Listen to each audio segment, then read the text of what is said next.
मन में नाना प्रकार की तरंगें उठती है। घर में थोड़ी खटपट हुई, पति के मन में तरंग उठती है, घर छोड़कर हरिद्वार चला जाऊं। ये तरंग है, इस तरंग में कोई दम नहीं। शाम को पत्नी ने थोड़ा मुस्कुरा कर बोल दिया तो फिर तरंग बदल गई मन की। फिर कहते अब जिंदगी में कहीं नहीं जाऊंगा, यहीं रहूंगा। तरंग बदल गई। थोड़ा पति ने डांट दिया, रात भर सोचती रही देवी जी, सवेरा होते ही मायके चली जाऊंगी, अब कभी नहीं आऊंगी। और सवेरा होते ही पति मुस्कुरा कर बोला कि बिमला देवी आज चलो गुरुजी के दर्शन करने चलना है। हाँ, अब मैं मायके कभी नहीं जाऊंगी, इसी पति के साथ रहूंगी। ऐसी ऐसी तरंग उठती है मन में। कभी राजनीति में पार्टी में टिकट नहीं मिला, मन में तरंग उठती है, पार्टी छोड़ दूंगा, दूसरी पार्टी में। दूसरी पार्टी में क्या तुमको दामाद की तरह पूजा जाएगा? दूसरी पार्टी में जाओ। फिर तरंग उठी, अपनी पार्टी बनाएंगे। अपनी पार्टी बनाने की तरंग उठी। फिर 10-5 दिन सोचा तो बोले कि उसी पार्टी में रहेंगे। ठीक है।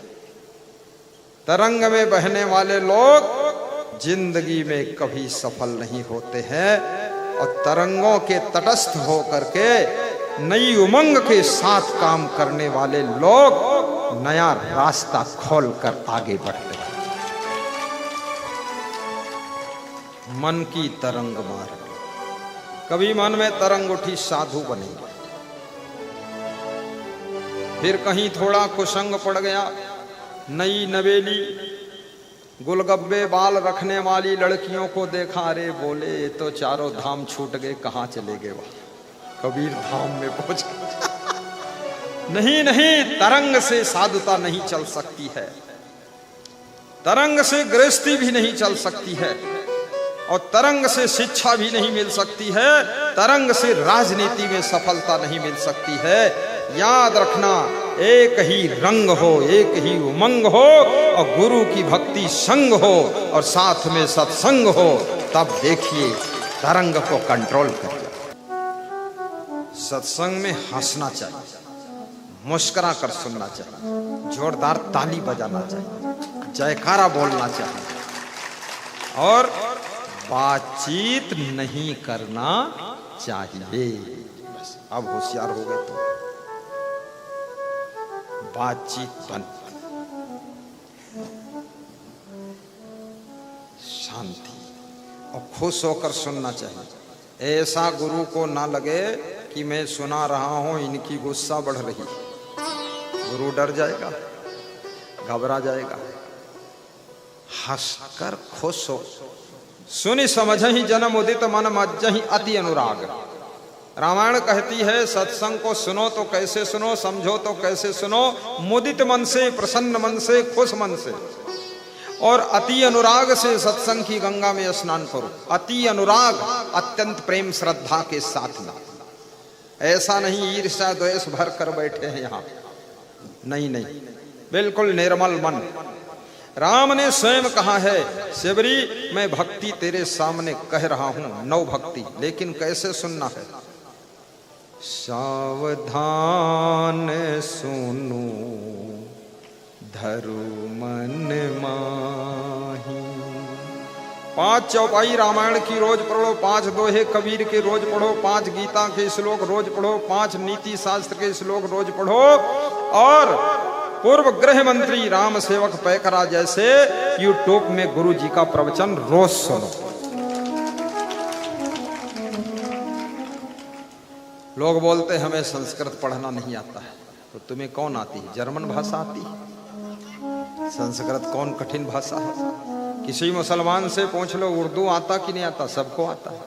तुम कैसे हो जो तुम्हें संस्कृत नहीं आती? मैं 8वीं तक संस्कृत पढ़ा हूं, न प्रथमा किया, न मध्यमा किया, न आचार्य किया, न शास्त्री डिग्री किया। हजारों श्लोक में झड़झड़ झड़झड़ बोलता हूं, आंधी तूफान की तरह। मन लगाओ तो सब आ जाएगा, मन लगाते नहीं हो। संस्कृत को देख कर की डरते हो इतना कि अरे ये कौन भाषा है? ये देव भाषा है, देव भाषा। और श्लोक का उच्चारण ना कर पाओ तो उसका अर्थ नीचे लिखा रहता, उसको पढ़ो। अर्थ से ही स्वार्थ, परमार्थ, धर्मार्थ, सेवार्थ सब सफल हो जाएगा।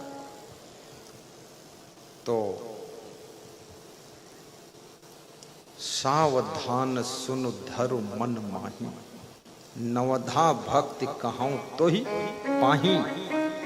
राम कहते हैं शिवरी 9 प्रकार की भक्ति मैं तुझसे कह रहा हूं। पहली शर्त है सावधानी से सुन तो कहूं, इधर उधर चकर बकर कर तो बिल्कुल न बोलूं मैं, क्योंकि सुनाने वाला थक गया और सुनने वाले ने सुना ही नहीं ध्यान से तो कोई मतलब ही नहीं। एक महात्मा सुना रहा था, 2000 श्रोता थे, धीरे धीरे एक एक करके श्रोता चुपके चुपके निकलते गए। लास्ट में एक श्रोता बचा तो उस महात्मा ने कहा रात के 11 बज गए। महात्मा बोला तुम पक्के श्रोता हो और तुमको हम रात भर सुनाएंगे, तुम बैठे रहना।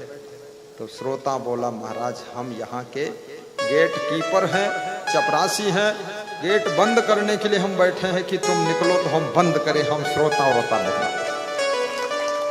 महात्मा को भी सोचना चाहिए ये है कौन बैठा सुन रहा है। लिमिट से ज्यादा दूध भी नुकसान करता है, लिमिट से ज्यादा प्रवचन भी परेशान कर देता है, और लिमिट से ज्यादा घर का कलह कलेश घर को बर्बाद कर देता है, और लिमिट से ज्यादा ईर्ष्या द्वेष आपकी सुख शांति को नष्ट कर देता है। इसलिए याद रखना हर चीज लिमिट में शोभा देती है। नमक जरूरी है दाल में सब्जी में, लेकिन लिमिट होना चाहिए। शक्कर जरूरी है खीर में सेवई में हलवा में, लेकिन लिमिट है उसका, बहुत ज्यादा नहीं डालता। अपने पति से भी बातचीत करो, लेकिन उसका एक लिमिट रखो, सीमाएं मत तोड़ो। मर्यादा में रहोगी तो फायदा में रहोगी, और कायदा में रहोगी तो डबल फायदा में रहोगी। और मर्यादा तोड़ दोगी बिल्कुल ताल ठोक के आओ देख लेंगे तुमको। अरे किसको देख रही, तेरा पति है, इसको बहुत बार देख चुकी है, वही है, इस कमजोर आदमी को जिंदा रहने दे, मत देख। अपनी पत्नी को भी ज्यादा नहीं, बस थोड़ा हो गया ठीक है।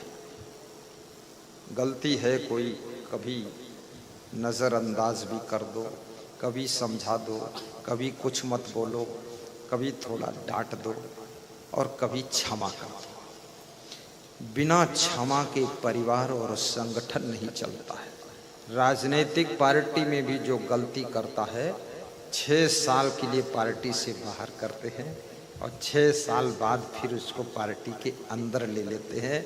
याद रखना क्षमा करना ही पड़ेगा, और क्षमा जिसके पास नहीं है जीते जी नरक जिंदगी हो जाती है। द्विमो पुरुषो राजन स्वर्गस्यो परितिष्ठता प्रभुस्य क्षमया युक्तो दरिद्रस्य प्रदानवान।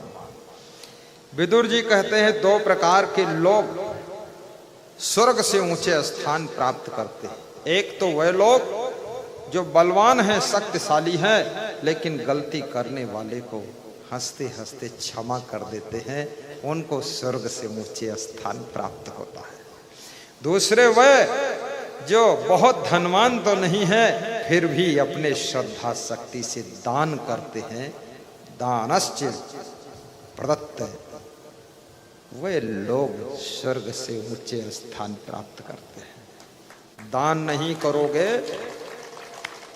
तो भी ये धन यही रह जाएगा, ये शरीर भी यही रह जाएगा। अमेरिका में एक सेठ रहता था, इंडिया का सेठ था। इंडिया का सेठ बड़ा चतुर होता है। भारत के लोग अमेरिका में होटल का बिजनेस 40% पटेलों के हाथ में है, Gujarati Patel. 70% hotel business India के लोगों के हाथ में, अमेरिका में। तो एक सेठ था अमेरिका में, भारत से कोई साधु अमेरिका घूमने गया। उस सेठ से बोला कि मुझे 1 महीना रुकना है, अपना एक कमरा दे दीजिए। सेठ ने कहा पूरा भवन खाली है आपके लिए प्रभु, क्या एक कमरे की बात करते हो। वो संत एक कमरे में ठहर गया, पूजा पाठ किया, भजन किया, भ्रमण किया। 1 महीने के बाद वो संत विदा होने लगा। बोला सेठ जी अब मैं भारत वापस जा रहा हूँ, आपको बहुत आशीर्वाद है, आभार व्यक्त करता हूं, आपने 1 महीना कमरे में मुझको रखा। सेठ बोला महाराज खुशी से जाइए, लेकिन कमरे का किराया चुका करके तब जाइए। महात्मा ने पूछा किराया कितना है? बोले 10,000 रुपये 1 महीने का है किराया। महात्मा जो है पांव के नीचे की जमीन खिसक गई, उसके पास 100 रुपया ही था। ये महात्मा लोग झोली टांगे रहता है, इसके पास उसमें है कुछ नहीं ज्यादा, थोड़ा बहुत तो आयुर्वेदिक दवा रहती है, और बाकी वही 2, 4, 500, 1000, 2000, 5000 बस। लेकिन महात्मा ने कहा मेरे पास पैसे नहीं। सेठ बोला तो रहे क्यों? महात्मा ने कहा आपकी मधुर बातें सुन के मुझे लगा सेवा के रूप में रखेंगे आप, तो मैं रह गया। बोले मेरे को देख लो, 7 मकान हैं, 10-10 मंजिल ऊंचे हैं, सब किराए से चल रहे हैं, मैं स्वयं एक लकड़ी के खोखा में रहता हूं, मैं खुद को माफ नहीं करता हूं, तुमको क्या माफ करूंगा? महात्मा बहुत घबरा गया, सोचने लगा अब क्या करूं। सेठ बोला जाने नहीं दूंगा जब तक पैसा नहीं दोगे किराया। अब महात्मा और डर गया कि अब क्या करूं। ऐसी असमंजस की स्थिति में कभी कभी इंसान फंस जाता है। तो महात्मा ने दिमाग लड़ाया, कुछ तो उपाय निकालना पड़ेगा। तो झोली में हाथ डाला और झोली से एक सामान निकाला और कहा एक सामान मैं आपको देता हूं, ये आप रख लो, बस यही किराया है। तो सेठ ने हाथ फैलाया, उसने रख दिया। बोले मुट्ठी बंद करो, तो बंद कर लिया। तो पूछा सेठ ने क्या दिया महात्मा जी? बोले इसमें एक छोटी सी सुई है कपड़ा सिलने वाली। अरे बोले वो तो 25 पैसे की आती है, उसको क्या देना है? 10,000 देना। बोले सुन तो लो, जब तुम मरोगे तो ये सुई साथ में ले आना। भगवान के दरबार में स्वर्ग नरक का जो फाटक है वहीं पर मैं बैठा मिलूंगा, और ये सुई दिखा देना तो भगवान से मैं सिफारिश करा दूंगा। यदि तुम्हारा स्थान नरक में होगा तो भी मैं सिफारिश लगाकर भगवान से प्रार्थना करके तुम्हें स्वर्ग में दाखिल करा दूंगा। सेठ चरणों में गिर गया, पैर छुआ। बोले महात्मा तो परोपकारी होते ही हैं। अरे नदी न संचय नीर और परमारथ के कारणे साधुन धरा शरीर और वृक्ष कबो नहीं फल भखे और नदी न पीवई नीर। अब महात्मा ने मेरी खोल दिया तकदीर। चल जाओ महात्मा, विदा हो जाओ, भारत जाओ चाहे पाकिस्तान जाओ। अब उसका काम बन गया, स्वर्ग का सर्टिफिकेट मिल गया। बड़ी खुशी, बड़ी खुशी, दौड़ता हुआ घर गया। पत्नी से कहा कि आज जो किराया मिला है जिंदगी में पहली बार मिला है। पत्नी ने कहा क्या मिला? बोले महात्मा ने 1 महीने के किराए में सुई दिया है। बोले उससे क्या होगा? बोले वो हम जब मरेंगे तो साथ में ले जाएंगे, भगवान के दरबार में महात्मा बैठा हुआ मिलेगा, दिखा दूंगा, महात्मा सिफारिश करके भगवान से स्वर्ग में हमको प्रवेश करा देगा। इतना कमाल करेगी सुई, और हम तुम दोनों साथ मरेंगे और साथ में दिखा देंगे। चल बड़ा चालाक है। लेकिन पत्नी बहुत होशियार थी। पत्नियां करीब करीब होशियार होती है, कोई कोई भले मूर्ख हो लेकिन ज्यादा गणित लगाती रहती है। इसलिए पत्नियां भी बहुत टेंशन में रहती हैं कलयुग में। आज के 50 साल पहले थोड़ा सतयुग भी था। अब पतियों को भी नींद नहीं आती है, रात दिन गणित लगाती रहती है, कितना लेना कितना देना ये सब सोचती है। तो पत्नी ने कहा सेठानी ने, सेठ जी तुम रहे उल्लू के उल्लू। बोले उल्लू? मैं उल्लू? बोले हाँ तुम उल्लू। कैसे उल्लू? बोले जब मरोगे तो शरीर तो यहीं रह जाएगा, ये हाथ तो यहीं रह जाएंगे, तो सुई साथ में कैसे ले जाओगे? तुमको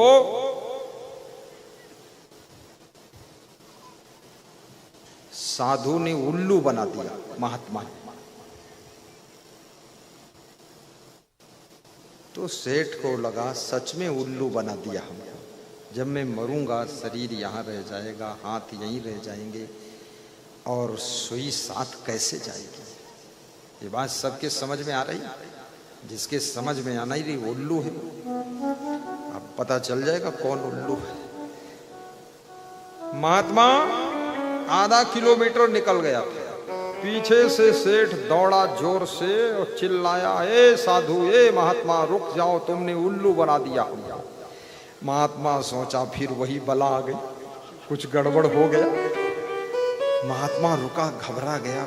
महात्मा सोचने लगा कि यार मेरी चतुराई चली नहीं। अमेरिका से इंडिया पहुंच जाता, छुट्टी मिल जाती। आधा किलोमीटर ही पहुंचा, दौड़ के आ रहा है। क्या बात सेठ जी? अरे बोले तुमने उल्लू बना दिया हमको। मैं उल्लू बनाऊंगा? कौन बोला है? बोले मेरी पत्नी बोल रही थी तुम उल्लू बन गए। बोले उल्लू सेठ जी उसको बनाया जाता है जिसको भगवान उल्लू बनाकर नहीं भेजता है। आपको पहले से ही भगवान उल्लू बनाकर भेजा है। अरे महात्मा मेरी पत्नी भी उल्लू बता रही, तुम भी उल्लू बता रहे हो, कैसे उल्लू हूं? बोले उल्लू तो हो ही, पत्नी क्यों उल्लू कह रही? बोले पत्नी इसलिए कह रही कि जब मैं मरूंगा शरीर यहाँ रह जाएगा, हाथ यहाँ रह जाएंगे, तो सुई साथ कैसे जाएगी। आपने समझाया था सुई लेकर आ जाना साथ में, सुई कैसे लाऊंगा? तो आपने उल्लू बना दिया। तो महात्मा ने कहा हमने उल्लू नहीं बनाया। जब तुमको ये ज्ञान हो गया कि ये शरीर साथ नहीं जाएगा, हाथ साथ नहीं जाए, सुई भी साथ नहीं जाएगी, तो उल्लू कहीं के 1 महीने किराया क्या साथ में जाएगा? पक्का उल्लू है तू। सेठ बोला महात्मा जी जाएगा तो ये भी नहीं। तो बोले इसको दान कर दे। तो सेठ बोला ये सब दान किराया, चलो महात्मा आशीर्वाद दो, जाओ तुम झंझट खत्म, उल्लू नहीं रहूंगा। देखो छूटेगी संपत्ति यहाँ की यहीं पर, तेरे कमर में न धेला रहेगा। अरे मन ये 2 दिन का मेला रहेगा, न कायम जगत का झमेला रहेगा। पत्नी भी बढ़ेगी तो केवल द्वार तक, गांव के लोग चलेंगे तो केवल शमशान तक, और बेटा भी हक निभाएगा तो केवल अग्निदान तक। आगे कौन साथ में जाएगा तुम्हारे? इससे तो अच्छा भजन ही है साथी, भजन के बिना तू अकेला रहेगा। अरे मन ये 2 दिन का मेला रहेगा। गा दो, भाव से गा दो। अरे मन ये 2 दिन का मेला रहेगा, न कायम जगत का झमेला रहेगा। अरे मन ये 2 दिन का मेला है, बाकी सब झमेला है। जब शादी होती है तुम्हारी तब मेला लगता है, और जब मृत्यु होती है तुम्हारी तब मेला लगता है। दफन करने लोग चलते हजारों लोग, बाकी बीच के समय में क्या लगता है? टोटल झमेला लगता है, बहुत झंझट। बस 2 दिन मेला। अरे मन ये 2 दिन का मेला रहेगा, न कायम जगत का झमेला रहेगा, न कायम जगत का गाइए गाइए, भाव से गाइए। झमेला रहेगा। सत्संग समापन की ओर जाने वाला है। अरे मन ये 2 दिन का मेला रहेगा।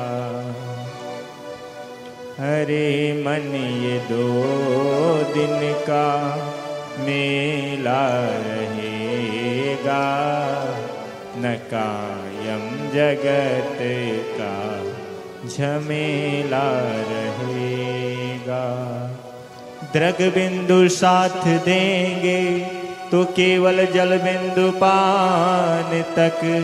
अरे धांगनी भी बढ़ेगी तो केवल मकान तक।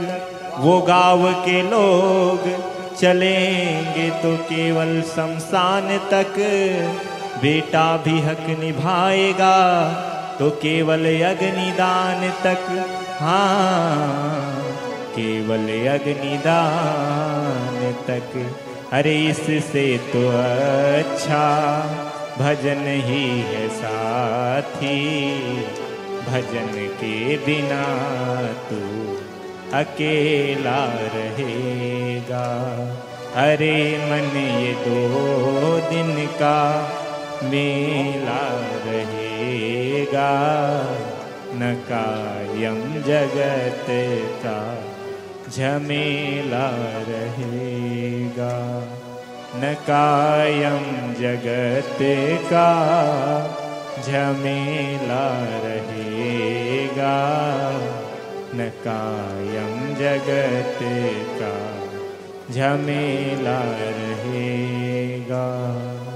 बोलिए सद्गुरु भगवान की जय हो। संसार में मुट्ठी बांध सभी आते हैं, हाथ पसारे जाते, महामूढ़ता मोहित मानो गढ़ते झूठे नाते। मेरा है मूढ़ जन्म भर करता, एक दिन मिट्टी के नीचे वह पड़ा पड़ा है सड़ता। मैं मेरी माया के पिंजड़े से उड़कर निर्मोही, भाग चले जा उस प्रदेश को जो असंग अद्रोही। असंग स्वरूप आत्मा का है, आत्म ज्ञान होना आवश्यक है। आत्मा अजर अमर अविनाशी है, शरीर नश्वर है, शरीर परिवर्तनशील है, जगत परिवर्तनशील है। आत्मा को परिवर्तन पसंद नहीं है, इसलिए जब परिवर्तन होता है तब आपका मन दुखी हो जाता है। जगत के परिवर्तन को भी समझिए, पूरा संसार परिवर्तन चक्र में घूम रहा है। शरीर की मृत्यु के बाद भी तुम शुद्ध बुद्ध चैतन्य स्वरूप अजर अमर अविनाशी आत्मा हो, तुम्हारी मृत्यु नहीं होती। या तो तुम्हारा पुनः जन्म होगा और या तो इस आत्मा की मुक्ति होगी। लेकिन मुक्ति कहना आसान है, मुक्ति होना बहुत कठिन है।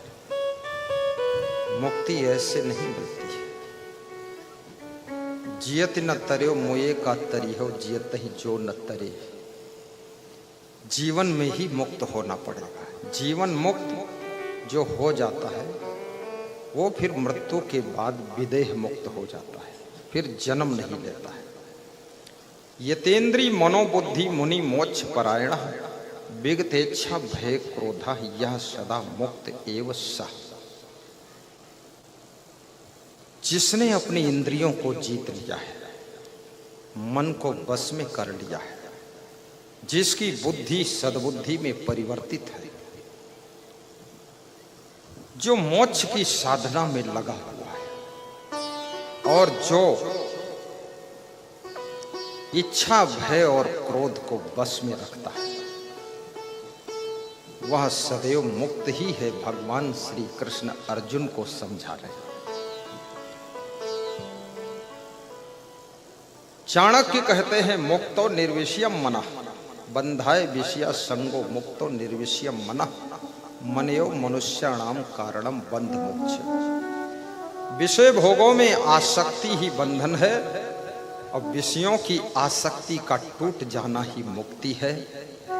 मन ही मोक्ष और बंधन का कारण है। इसलिए अपने आप को बंधन से मुक्त यदि करना चाहते हो, अनासक्त जीवन जीने का प्रयास करें। अनासक्त जीवन कैसा होता है? वो जीवन ऐसा होता है जैसे जल में कमल होता है तो पानी में, उसकी जड़ कीचड़ में है, लेकिन कमल का फूल कीचड़ और पानी से बिलग रहता है। ऐसे माया मोह के कीचड़ और पानी से जिनके विचारों का फूल अलग रहता है, वही कमल होते हैं और वही मुक्त हो जाते हैं।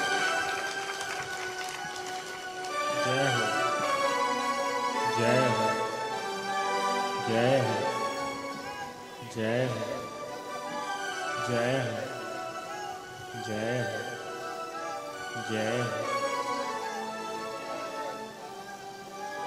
जय हो, जय हो। साहिब बंदगी।